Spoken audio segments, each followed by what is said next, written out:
बात बताई थी यहाँ पर, मैंने आपको एक बात बताई थी कि अगर यहां तक दोनों के लिए कोई अंतर नहीं है, अगर ये ऐसे बोलता है 222 से 250 तक, है ना, तक की सभी सम संख्या बोले या बीच की सभी संख्या बोले, और क्या पूछे इनका औसत, तो कोई फर्क नहीं पड़ता। अगर बीच की बात कर रहा है तो यानी 222 से आगे पड़ेगी 224, और 250 है इधर, 250 से पहले जो पड़ेगी वो 248 पड़ेगी। ठीक है, ऐसी चलेंगी ये संख्या, ऐसे चलती हुई आ रही होगी। ठीक है, हमारे पास बीच की बात करें तो ये वाली है 222 और 250 के बीच में। तो आपको पता है प्रथम पद और अंतिम पद, पिछली क्लास आपने देख ली होगी, और डिवाइड बाई क्या हो जाएगा, डिवाइड बाई 2 हो जाएगा, है ना। 8 और 4 12, और ऐसा भी नहीं कर सकते, इनको प्लस करके भी डिवाइड कर सकते हैं और यहीं से भी डिवाइड कर सकते हैं इनको, 2 से 1 1 2 प्लस 1 2 4, 4 और 2 6, 2 और 1 3, और 236, है ना, 236।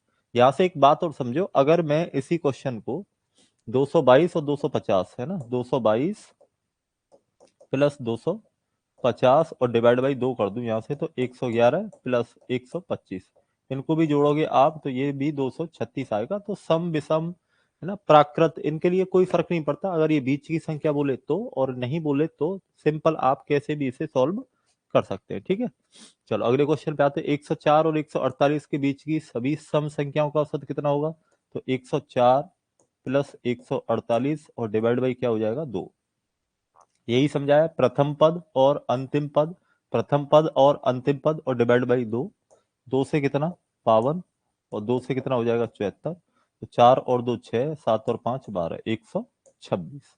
ठीक है, ये क्वेश्चन आपके समझ में अच्छे तरीके से आगे होंगे, मेंस और प्री में पूछे गए ये क्वेश्चन।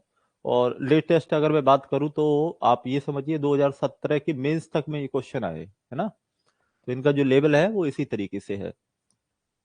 100 और 200 के बीच की सभी संख्याओं का औसत क्या है जो 13 से विभाज्य है, 13 से विभाज्य है। तो सबसे पहले यहाँ आप देखेंगे 100, है ना, और 100 में आप डिवाइड करेंगे, अगर संख्या को हम बढ़ाने लग जाए, 13 सत्ते 91 और 13 अट्ठे 104, पहली संख्या जो पड़ेगी वो क्या पड़ेगी हमारी, तरीका क्या है निकालने का, 13 से भाग लगाया और 13 सत्ते 91, कितने बचे यहाँ पर 9, और 9 में क्या जोड़े 4, तो जो पहली संख्या निकल के आएगी, पहली संख्या आएगी 104, है ना। अब 200 है, 200 में डिवाइड करते हैं 13 का, 13, 7 बचे 0, 13 पंजे 65, 5 बचे, तो जो लास्ट नंबर आएगा, जो अंतिम संख्या आएगी, लास्ट संख्या 5 घटा देंगे तो कितना बचेगा 195। सिंपल तरीका, प्रथम पद 104, अंतिम पद 195 और डिवाइड बाई क्या हो जाएगा 2। ठीक है, 5 और 4 9, यहां से 9 और 2, 299 बटे 2, इसका मतलब 149.5, कितना बन जाएगा 149.5। 13 से विभाज्य है उनका औसत 100 से 200 के बीच की संख्याओं का। ठीक है, चलिए यहां तक सारी बातें क्लियर थी। अब आगे बढ़ते हैं और इस क्वेश्चन को देखते हैं। क्वेश्चन बहुत ही शानदार है, एसएससी का क्वेश्चन है। 1,2,2, 3,3, यहां आप एक पैटर्न देखो, है ना, यहां आप पैटर्न देखो, पैटर्न क्या चल रहा है, पैटर्न ये चल रहा है दोस्त, एक एक बार आया है, दो दो बार आया है, तीन तीन बार आया है। अच्छा, औसत पूछ रहा है, तो औसत क्या होता है, औसत जो होता है पदों का योग, है ना, औसत अगर हम निकालते हैं तो औसत क्या होता है, पदों का योग और डिवाइड बाई पदों की संख्या। ठीक है, यही तो होता है औसत, क्या होता है, पदों का योग बटे पदों की संख्या। अब ये बताओ कि एक है, ठीक है, प्लस दो, ऐसे ही +3, है ना, ऐसे ही चल रहा है, तो ये संख्या एक है, और ये संख्या अगर इनको जोड़ देंगे तो कितनी हो जाएगी 4, प्लस इनको जोड़ेंगे तो कितनी हो जाएगी 9। तो यहाँ आप एक पैटर्न देखो, 1 + 2 का वर्ग +3 का वर्ग, ऐसे ही तो चल रहा है। ऐसे ही 4 को कितनी बार जोड़ा है? 4 बार, तो ये कितना बन जाएगा? 16। 5 को कितनी बार जोड़ा है? 5 बार, तो कितना बन जाएगा? 25। तो 7 तक जा रहा है। इसका मतलब ये है कि अगर मैं योग निकालू इनका तो 1 का वर्ग, 2 का वर्ग, 3 का वर्ग, है ना, और ऐसे ही करते करते ये है 7 का वर्ग। पदों का योग ऐसे निकलेगा, पदों का योग बटे पदों की संख्या। अब पदों की संख्या पे आते हैं, तो पदों की संख्या यहां आप गिनोगे, एक एक बार, दो दो बार, तीन तीन बार, चार चार बार, तो 1 से 7 तक का योग निकालोगे तो 7 और 7 चौक 28, है ना, कितना हो जाएगा? 28 हो जाएगा। तो पदों की संख्या कितनी आ गई? 28 आ गई। अब इसका फॉर्मूला लगाते हैं। फॉर्मूला क्या होता है? n+1 और 2n+1 यही बनता है, और डिवाइड बाई कितना हो गया? 28। ठीक है, क्या बनता है इसका? n+1 और 2n+1, है ना, और अपॉन 6। 6 नीचे आ जाएगा, 6 को हम इधर ले आए। या समझने के लिए आप ऐसे कर सकते हो, पहले पहले इसी का फॉर्मूला लगा दिया, डिवाइड बाई 6, और डिवाइड बाई क्या हो गया? 28। 6 नीचे आ जाएगा, और कोई बात नहीं, यहां से काट लो पहले, 2 से 3 बार, या 3 से, और 3 से 5 बार, 2 से 4 बार, और 4 से 4 सत्ते 28, और 7 से 7 कट गया, तो केवल और केवल क्या बचा? 5। तो इस संख्या का औसत क्या आ जाएगा? 5 आ जाएगा। ठीक है, इस संख्या का औसत क्या आ जाएगा? 5 आ जाएगा। क्लियर है? चलो अगले क्वेश्चन की तरफ बढ़े। 3 की पावर 30 और 3 की पावर 60 व 3 की पावर 30 का अंक गणितीय माध्य क्या होगा? देखो, अंक गणितीय माध्य बोले ये, है ना, ध्यान देना इस पे। अंक गणितीय माध्य बोले, या ये क्वेश्चन में अंक गणितीय समांतर माध्य बोले, या ये इस क्वेश्चन के लिए औसत वर्ड यूज करे, है ना, औसत शब्द का प्रयोग करे। इन तीनों का मतलब एक ही है। तो आपको पता है औसत निकालना है, तो पदों का योग, तो 3 की पावर 30 पदों का योग, प्लस 3 की पावर 60 प्लस 3 की पावर 90 पदों का योग, बटे पदों की संख्या। अब आप संख्या गिनेंगे तो ये एक संख्या है, ये दो, एक है, ये एक है, तो टोटल संख्या 1, 2 और 3। टोटल संख्या कितनी हो गई? 3।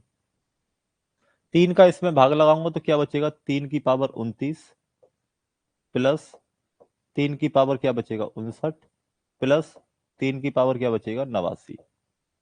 ये हमारा क्या आ जाएगा? आंसर आ जाएगा। बात समझ में आई? बहुत ही सिंपल क्वेश्चन है। अगर मैं आपसे कहूं कि बताइए 2 की पावर 40 व 2 की पावर 60 का औसत बताइए, तो आप क्या करोगे? पदों का योग, पदों का योग बटे पदों की संख्या। दो ही संख्या तो है, एक और दो, और भाग लगा दो। तो 2 का भाग, अब तरीका ये होता है कि 2 की पावर 40 में जब आप 2 का भाग लगाएंगे तो यहाँ पावर क्या होती है? एक। घातांकरण आप पढ़ चुके हुए, है ना। तो आधार अगर समान है तो भाग देने पर पावर क्या होती है? घट जाती है। तो बचेगा क्या? 2 की पावर 39, है ना। यही तो किया है हमने। 30 में 3 की पावर 1 का भाग लगाया तो 29 बचे, 60 में 59 बचे, 90 में क्या बचे? 89। ऐसे इधर क्या बचेंगे? यहाँ 2 की पावर क्या बचेगा? 39 प्लस इधर क्या बचेगा? 2 की पावर 59। ये हमारा क्या होगा? औसत निकल के आ जाएगा। ठीक है, बात समझ में आ गई होगी। अगले क्वेश्चन पे आओ। अगला क्वेश्चन देखो क्या है। 4 की पावर 20, 4 की पावर 40, 4 की पावर 60 व 4 की पावर 80 का अंक गणितीय माध्य क्या होगा? यानी वही औसत क्या होगा? तो 4 की पावर 20 प्लस 4 की पावर 40 प्लस 4 की पावर 60 प्लस 4 की पावर 80, और ये संख्या कितनी है? 4। इनका निकालना है औसत। तो औसत निकालेंगे, 4 की पावर क्या आएगा? 19 प्लस 4 की पावर 39 प्लस 4 की पावर 59 प्लस 4 की पावर 79। ये हमारा क्या आ जाएगा? आंसर आ जाएगा। ठीक है, पैटर्न सिंपल है, समझ में आ रहा होगा, कोई दिक्कत नहीं हो रही होगी आपको, है ना। चलो अगले क्वेश्चन की तरफ बढ़े। 5 की पावर 30, 5 की पावर 40, तो वही तरीका फिर से अप्लाई करना है। 5 की पावर 30 प्लस 5 की पावर 40 प्लस 5 की पावर 50 प्लस 5 की पावर 60 प्लस 5 की पावर 70 डिवाइड बाई कितना हो जाएगा 5। 5 संख्या 1 2 3 4 5 पदों का योग बटे पदों की संख्या, पावर कितनी होती है 1।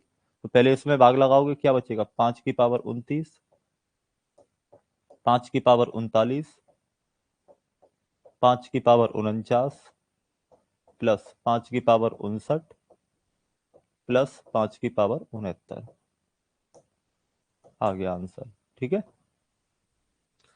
तो ये एक हमारा टाइप यहाँ पर खत्म हुआ है और अब बढ़ते हैं अगले टाइप की तरफ। इसको अब ध्यान से सुनना और समझना, यहाँ से अब स्टार्टिंग होगी और लेवल बढ़ता चला जाएगा है ना। लेवल बढ़ने का मतलब है बहुत सारी चीजें अब अप्लाई करनी है तुम्हें और ये वाली चीजें यूज होंगी बहुत अच्छे तरीके से है ना। ये वाली जो चीजें हैं बहुत अच्छे तरीके से यूज होंगी और अच्छे तरीके से यूज करने का मतलब है कि इनको अच्छे तरीके से समझा जाए। 12 संख्याओं का औसत कितना है 9। यदि प्रत्येक संख्या को 2 से गुणा किया जाए और फिर प्रत्येक में 3 जोड़ा जाए तो अब नया औसत क्या होगा। ध्यान देना, जो है ना, जो प्रोसेस यानी जो प्रक्रिया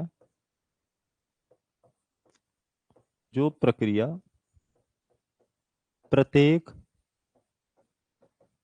प्रत्येक संख्या के साथ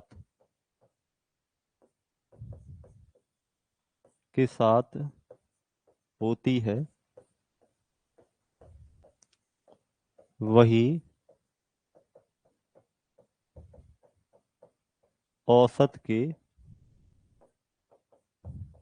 साथ होगा। ठीक है, ये पॉइंट है बहुत मोस्ट इंपोर्टेंट। जो प्रक्रिया प्रत्येक संख्या के साथ होगी वही औसत के साथ होगा। इसको आप उल्टा भी लिख सकते हैं, जो प्रक्रिया है ना, जो प्रक्रिया प्रत्येक संख्या के साथ होगी वही औसत के साथ होगी है ना। और दूसरी बात एक और है, एक और बात अच्छे तरीके से समझ लो।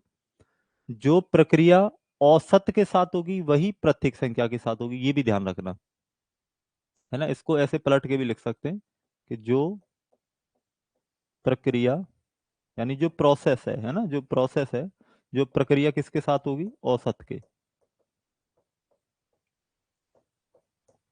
के साथ होती है ना। वही वही जो प्रक्रिया औसत के साथ होती है वही प्रत्येक संख्या के साथ होगी। ठीक है, 2 पॉइंट है। अब देखो 12 संख्याओं का औसत कितना है 9। 12 संख्याओं का औसत कितना है 9। कह रहा है प्रत्येक संख्या में 2 से गुणा किया, ठीक है, और फिर 2 से गुणा करने के बाद क्या कर दिया 3 जोड़ दिया।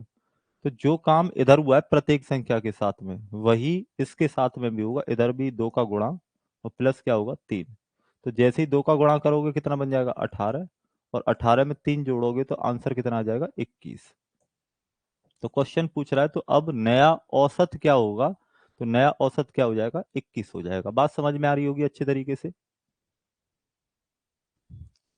कोई दिक्कत किसी को।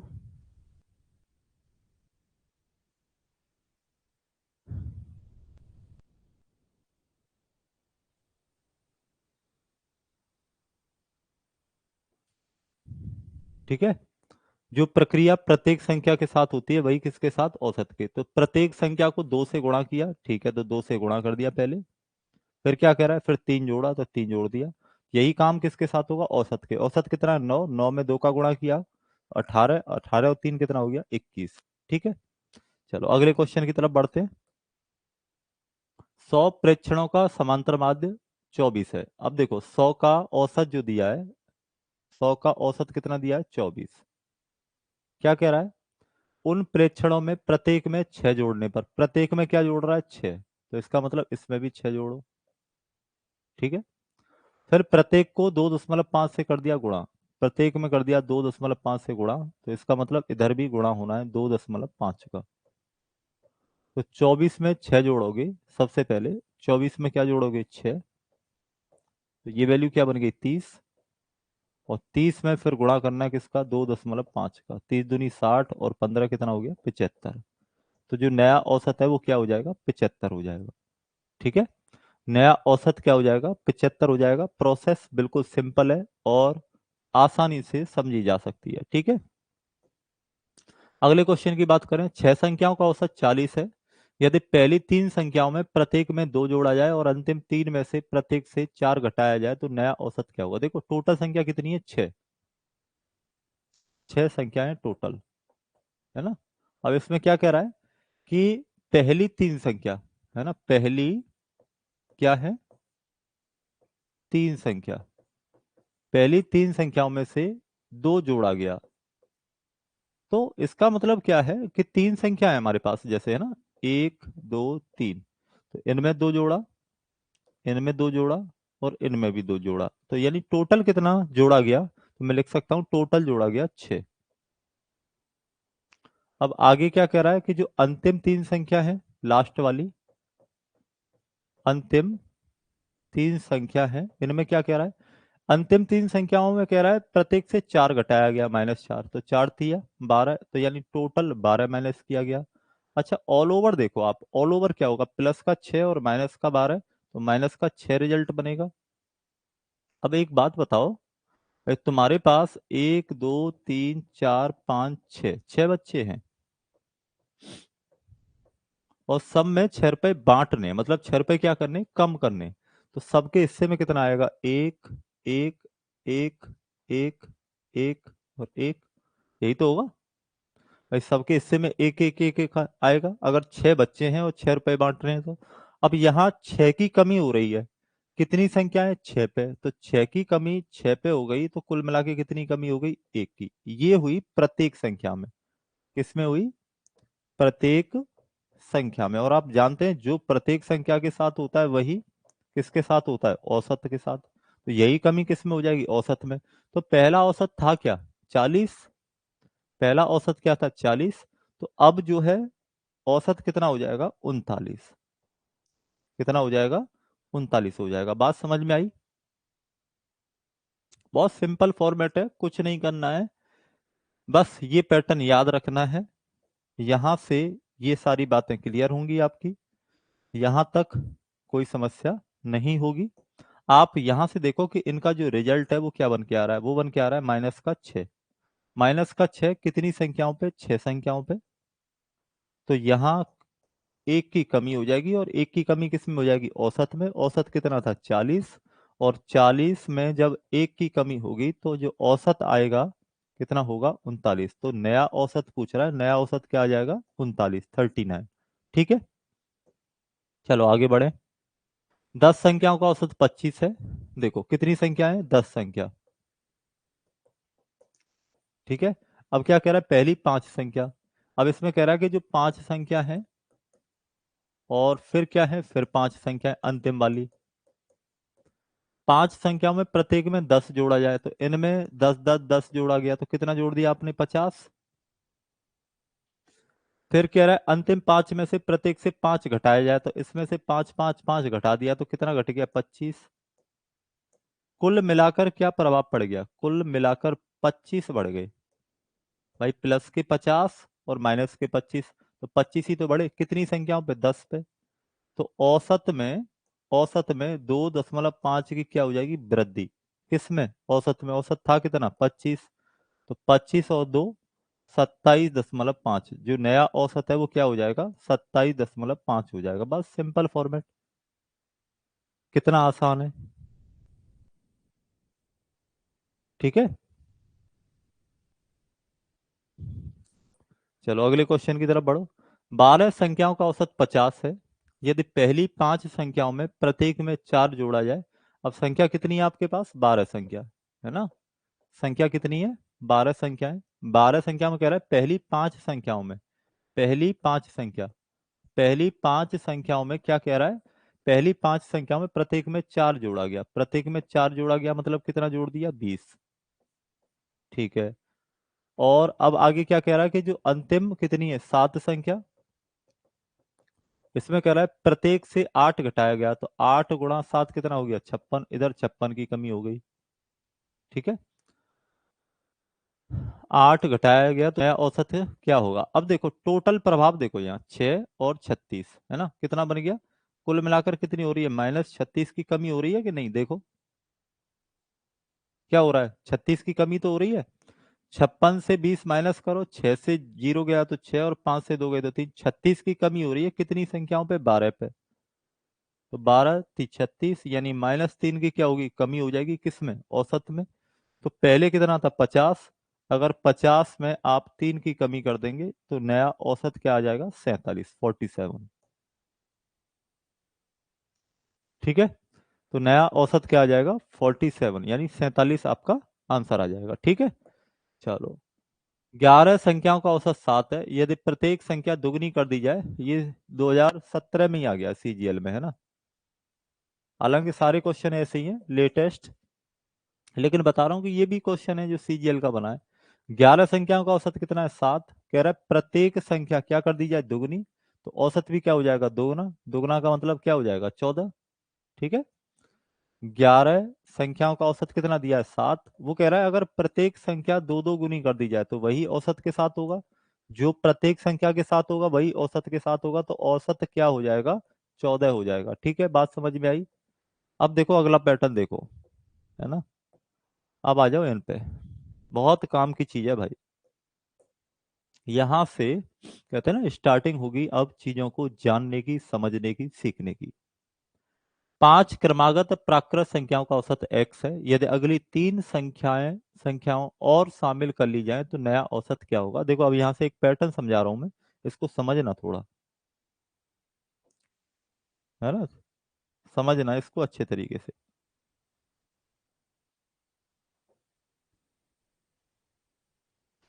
देखो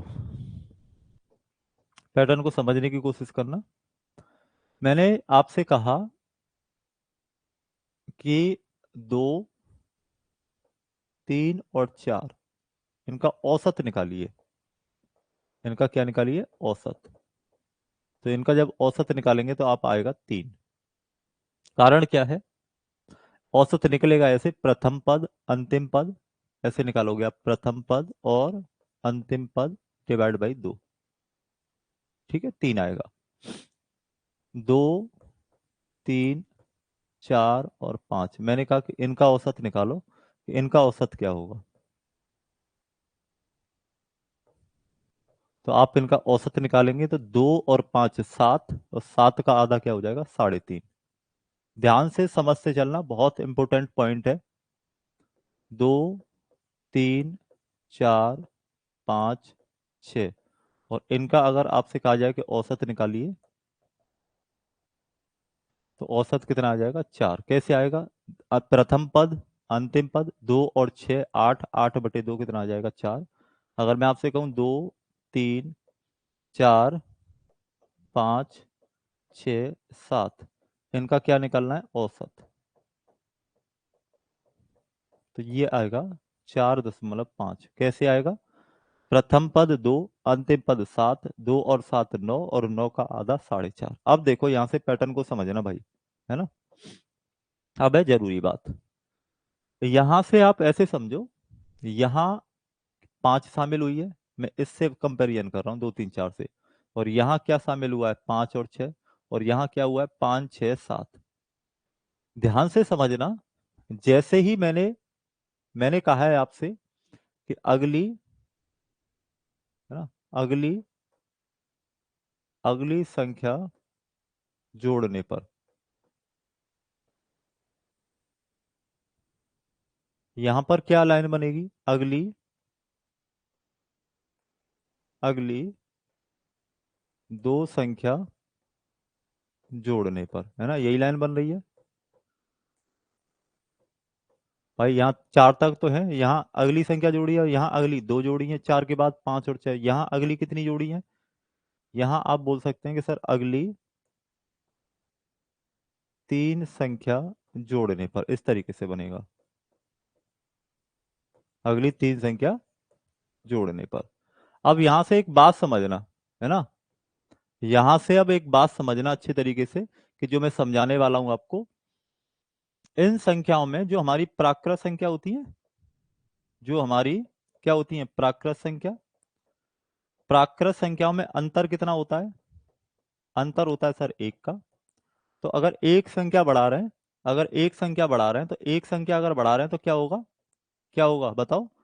जो एक संख्या बढ़ा रहे हैं उसके हिसाब से क्या बढ़ जाएगा? आधा बढ़ जाएगा। आधा बढ़ने का मतलब है जितनी संख्या बढ़ रही है, आप यहां से देखो कितनी संख्या बढ़ रही है, एक, यहाँ कितनी बढ़ रही है, दो, और यहाँ कितनी बढ़ रही है, तीन, है ना?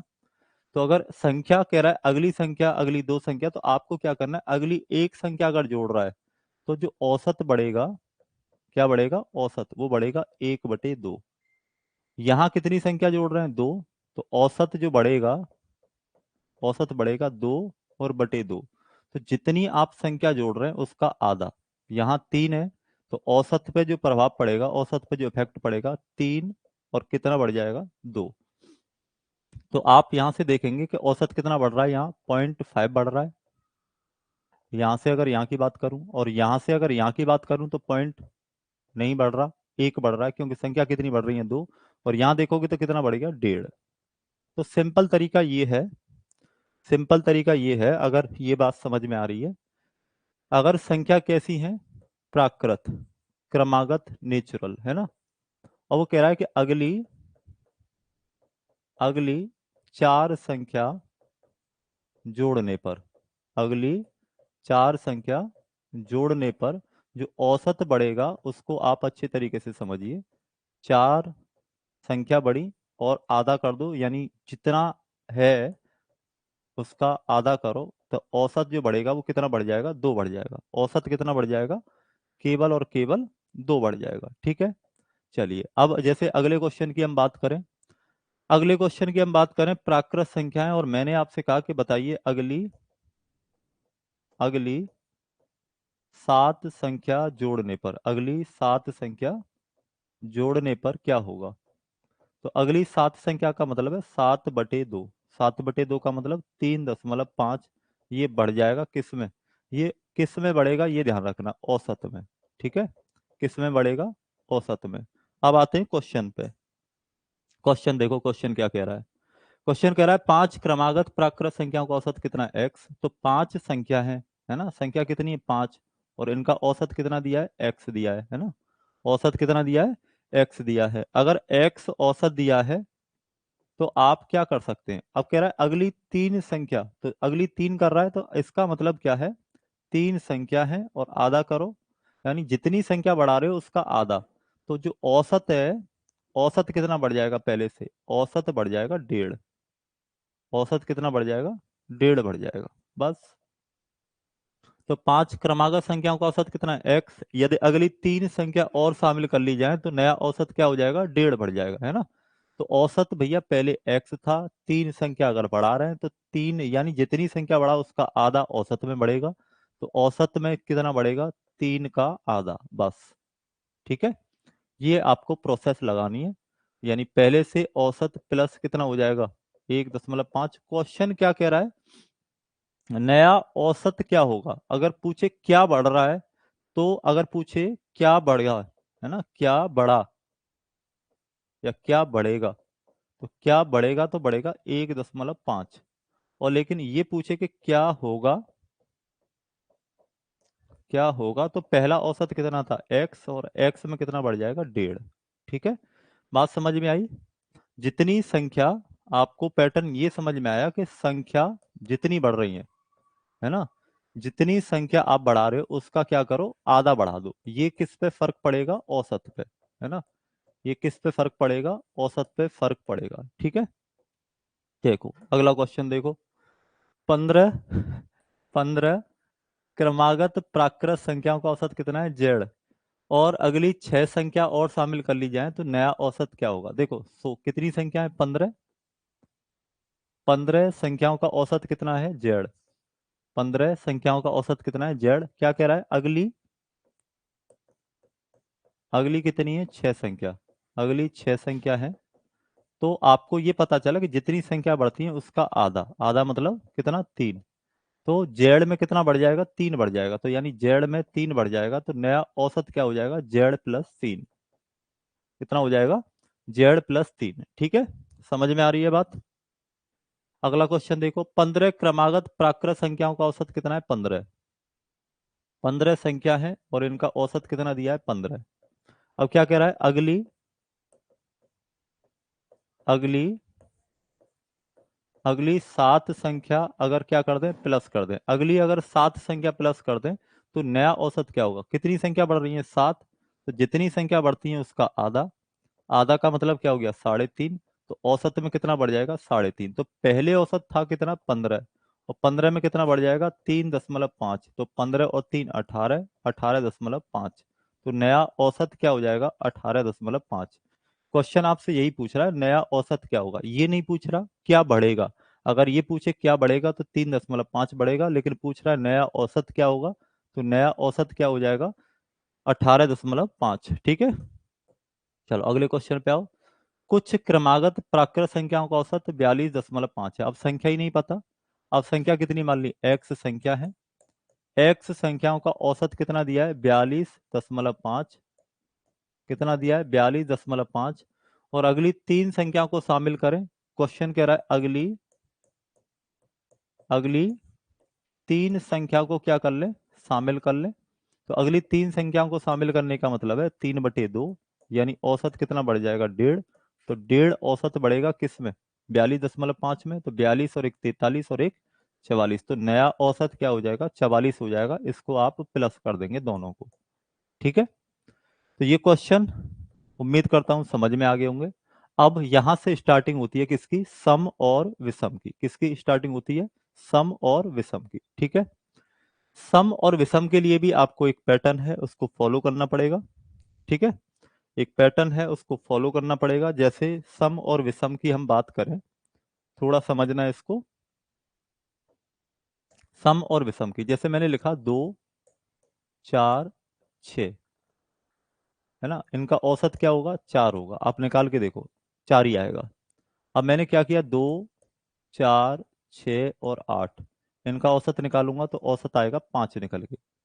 इनका औसत निकालो, प्रथम पद अंतिम पद बटे 2, 2 4 6 8 और 10, अगर मैं इनका औसत निकालता हूं तो औसत आएगा 6। ठीक है, ये औसत की बात हो रही है, औसत की, है ना। ये तो है कौन सी संख्या, सम संख्या। ये तो कौन सी है, सम संख्या। अब जैसे मैं विषम की बात करूं, है ना, किसकी बात करूं, विषम यानी ऑड नंबर की बात करूं, तो जैसे यहां पर मैं 3 5 और 7, 3 5 7 का औसत निकालूं तो कितना आएगा, 5। 3 5 7 और 9, अगली संख्या और शामिल कर लूं तो औसत क्या हो जाएगा, अब 6 हो जाएगा। और 3 5 7 9 और 11, अगर ऐसा करूं तो औसत क्या आ जाएगा, 7। तो यहाँ एक पैटर्न बन रहा है, उसको आप समझेंगे। यहां से आप देखेंगे कि यहां से यहां कितनी संख्या बढ़ रही है, एक, भाई 2 4 6 ये तो है ही, 2 4 6 है, और ये भी 2 4 6 है। यहाँ कितनी बड़ी है, एक, और यहाँ कितनी बड़ी है, 2। तो अगर जब एक संख्या बढ़ी तो औसत औसत में कितना बढ़ा है, एक। देखो यहां से यहां कितनी संख्या बढ़ी है, 2, तो 2 संख्या जब बढ़ी है, क्या बढ़ी है, 2 संख्या, तो औसत क्या बढ़ रहा है, तो औसत भी कितना बढ़ रहा है, 2। औसत भी कितना बढ़ रहा है, 2। तो आपके पैटर्न ये समझ में आ गया होगा, यहाँ भी यही आ रहा है कि एक बढ़ रहा है, पहले 5 और 1 6, और यहाँ कितना बढ़ रहा है, 5 और 2 7, यहाँ एक बढ़ रहा है और यहाँ कितना बढ़ रहा है, 2। तो अगर सम और विषम, है ना, सम और विषम अगर इनकी बात करें, तो सम और विषम की अगर बात करें तो जितनी संख्या प्लस होंगी, है ना, उतना उतना औसत भी क्या हो जाएगा, प्लस हो जाएगा। बात समझ में आई, यही पैटर्न चलेगा। और इस पैटर्न पे आप देखते हैं क्वेश्चन क्या है। 8 लगातार सम संख्याओं का औसत, 8 लगातार सम संख्याओं का औसत कितना है, 73। कह रहा है अगली 3 संख्या और शामिल कर लें, अगली 3, क्योंकि ये संख्या कैसी है, सम, अब सम हो या विषम हो, है ना, अगली 3 को भी शामिल करोगे तो औसत भी 3 बढ़ जाएगा, तो नया औसत क्या हो जाएगा, 76 हो जाएगा। नया औसत क्या हो जाएगा, 76 हो जाएगा। अच्छा, यहां से एक पैटर्न और समझना। आप जैसे जैसे देखो 4 से 5, 5 से 6 प्लस 1 बढ़ रहा है। अगर अगली संख्या अगर अगली संख्या प्लस करने पर, है ना, औसत औसत जो है वो कितना बढ़े, 1 बढ़े, है ना, तो इसका मतलब संख्या कौन सी है, सम या विषम। कौन कौन सी है, सम या विषम। ठीक है, बात समझ में आई। अगर 1 बढ़ रहा है तो 8 लगातार है, ये हो गया। अगले क्वेश्चन पे आओ। 7 लगातार सम संख्या है, 7 लगातार सम संख्या है, इनका औसत कितना दिया है, 68। अगली दो संख्या शामिल करोगे तो औसत भी 2 बढ़ जाएगा। औसत 2 बढ़ने का मतलब कितना है, 70 हो जाएगा। औसत कितना हो जाएगा, 70 हो जाएगा। ठीक है। 27 लगातार कैसी है, सम संख्या। 27 लगातार सम संख्याओं का औसत कितना है, 84। कह रहा है अगली 5 संख्या अगर शामिल करेगा तो औसत भी क्या होगा, 5 बढ़ जाएगा। 5 बढ़ने का मतलब क्या हो गया, 89। ठीक है, बात समझ में आ रही है। अगले क्वेश्चन की तरफ आओ। अगला क्वेश्चन क्या कह रहा है, 16 लगातार सम संख्या है, 16 लगातार सम संख्या है, औसत कितना दिया, 63। कह रहा है अगली अगर 11 संख्या शामिल करें तो औसत भी क्या होगा, 11 बढ़ जाएगा, और 11 बढ़ने का मतलब औसत कितना हो जाएगा, 74। ठीक है, सिंपल फॉर्मेट है, कुछ नहीं करना आपको, सीधे सीधे आंसर लगाने। मैं सीजीएल के क्वेश्चन सारे दे रहा हूँ। 17 लगातार, ये ध्यान रखना, बस क्वेश्चन पूछ क्या रहा है, औसत कितना हो जाएगा, है ना, नया औसत क्या होगा, ये पूछ रहा है। अगले क्वेश्चन पे आते हैं। 17 विषम लगातार है, विषम हो सम हो, 17 का औसत कितना है, एक्स। अगली क्या करें, 5 संख्या और शामिल करें, तो अगली तो कह रहा है औसत कितना बढ़ जाएगा। औसत कितना बढ़ जाएगा का मतलब ये है औसत भी कितना बढ़ जाएगा, 5 बढ़ जाएगा। ठीक है, पहले कितना था, एक्स, तो एक्स में कितना बढ़ जाएगा, 5 बढ़ जाएगा। तो ये क्वेश्चन ये नहीं पूछ रहा क्या हो जाएगा, क्या पूछ रहा है, कितना बढ़ जाएगा, है ना। तो इसमें भी थोड़ा ध्यान रखना। अगर ऐसी कोई कंडीशन बन रही है, नया औसत क्या होगा, नया औसत क्या होगा, नया औसत क्या होगा, और नया औसत क्या होगा, है ना। यहाँ तो औसत ही पूछ रहा था पिछले वाले क्वेश्चन में। और अगर आपसे पूछता है कि औसत कितना बढ़ जाएगा, तो उस बात का आपको ध्यान रखना है ना, औसत कितना बढ़ जाएगा, तो यहाँ ध्यान देना। कितनी संख्या बढ़ रही है, 5 संख्या, तो औसत भी कितना बढ़ जाएगा, 5 बढ़ जाएगा। ठीक है, चलिए अगले क्वेश्चन की तरफ बढ़े। 25 लगातार विषम संख्याओं का औसत औसत कितना है, 57। 25 का औसत कितना है, 57। आगे क्या कह रहा है, अगली 4 संख्या बढ़ा दी जाए, अगली 4 संख्या बढ़ा दी जाए तो नया औसत, नया औसत क्या हो जाएगा, 4 जोड़ दो, 7 और 4 11, नया औसत क्या हो जाएगा, 61 हो जाएगा। ठीक है, अगला क्वेश्चन। 36 लगातार संख्या है, 36 लगातार विषम संख्याओं का औसत कितना है, 72। कह रहा है अगली 13 संख्या और शामिल कर ली जाए, 13 संख्या शामिल कर रहा है तो औसत भी 13 बढ़ जाएगा, यानी कितना हो जाएगा, 85, है ना। औसत कितना हो जाएगा, 85 हो जाएगा। ठीक है, 13 संख्या भी शामिल कर दी जाए तो औसत कितना हो जाएगा, 85 हो जाएगा। अगला क्वेश्चन। कुछ लगातार विषम संख्याओं का औसत जेड है, तो नया औसत क्या होगा, ये पूछ रहा है। तो देखो कुछ है, कुछ संख्या तो हमें पता नहीं है, कुछ का औसत कितना मान लें, जेड। तो यदि अगली छह संख्याओं को शामिल करोगे तो औसत भी 6 बढ़ जाएगा, यानी जेड प्लस क्या हो जाएगा, 6 हो जाएगा। ठीक है, औसत भी कितना हो जाएगा, 6 हो जाएगा, मतलब 6 बढ़ जाएगा। क्लियर। अगले क्वेश्चन की तरफ बढ़ते हैं। एक टीम के 5 सदस्यों के भार को क्रमानुसार मापा गया और उनके औसत भार की गणना प्रत्येक सदस्य का भार लेने के बाद की गई। तदनुसार हर बार औसत भार में 1 किलोग्राम की क्या हुई, वृद्धि। अब देखो औसत में कितना बढ़ रहा है, हर बार 1 किलोग्राम, तो समझ में आ गया ये या तो सम या विषम संख्या है। एक टीम के 5 सदस्य हैं, जब ए का औसत निकाला तो जैसे मान लो आया एक्स, वो कह रहा है ए और बी का औसत निकाला तो आया x+1। ए के साथ फिर बी और सी का औसत निकाला तो ये आया x+2। ए के साथ 5 सदस्य है ना, सी और डी, जब इसको निकाला तो फिर औसत 1 बढ़ गया, कितना हो गया, 3। फिर जब ए के साथ यानी सबको ले लिया, ए बी सी डी, और किसको ले लिया, ई को, तो औसत कितना बढ़ गया, फिर 1 बढ़ गया। ये कह रहा है औसत भार की गणना हर बार की गई तो हर बार औसत में कितना बढ़ा, 1 बढ़ा। अंतिम खिलाड़ी का भार पहले खिलाड़ी से कितना ज्यादा था। तो देखो ए की वैल्यू कितनी, एक्स। अच्छा, इनकी वैल्यू बता सकते हैं, 1 2 3 4, 4 का औसत कितना है, x+3, तो टोटल कितना हो जाएगा, 4x+12, ये हो जाएगा। ये कितने लोग हैं, 1 2 3 4 5, 5 का औसत कितना है, x प्लस 4, तो इनका कितना हो जाएगा 5x प्लस 20। अगर इसमें से इसको माइनस कर दूं, है ना, तो A B C D E में से ए बी सी डी को कर दूं तो कौन बचेगा, ई। और ई को आप घटाएंगे तो 5x से 4x गए तो x, और 20 से 12 गए तो कितने बचे, 8। तो और पहले व्यक्ति का वजन कितना था, x मान लिया। तो पहले और अंतिम में जो अंतर है वो कितने किलोग्राम का है, 8 किलोग्राम का। कितने किलोग्राम का है, 8 किलोग्राम का। बस सिंपल पैटर्न का क्वेश्चन है, ठीक है। बात समझ में आई। क्वेश्चन को फिर समझ लो। एक टीम के 5 सदस्यों के भार को क्रमानुसार मापा जाता है, उनके औसत भार की गणना प्रत्येक सदस्य का। अब जैसे दो है, दो का औसत निकालो, दो आएगा। लेकिन जैसे ही मैं दो और इसमें अगली क्या जोड़ूं, 4, तो औसत क्या हो जाएगा, देखो 2 और 1 3 हो जाएगा। अब यहां से 2 4, जैसे ही अगली संख्या जोड़ूंगा तो अब यहाँ पे औसत कितना हो जाएगा, यहाँ औसत कितना हो गया था, 3। यहाँ कितना हो जाएगा, 4। यही समझाया था, 2 4 6 और 8, जैसे ही अगली संख्या शामिल करूंगा औसत क्या होगा, 5। तो आप देखो औसत हर बार क्या बढ़ रहा है, 1 बढ़ रहा है। और 1 किस पे बढ़ता है, या तो संख्या कैसी हो, सम, या कैसी हो, विषम। तो बस सिंपल क्वेश्चन था, कुछ नहीं करना था आपको। कितने सदस्य हैं ये, 5। ए, है ना, सदस्य कितने, 5 है। तो ए बी सी डी और ई, इसका वजन अगर ये x है तो सम विषम में बनाने, ये x प्लस 2 होगी, और ये क्या होगी, x प्लस 4, और ये क्या होगी, x प्लस 6, और ये क्या होगी, x प्लस 8। ये इसी से डिसाइड हो जाएगा कि औसत भार में हर बार 1 किलोग्राम की वृद्धि हो रही है। तो प्रथम और अंतिम के जो वजन है उनमें जो अंतर आएगा वजन में, कितना आएगा, 8 किलोग्राम का आएगा।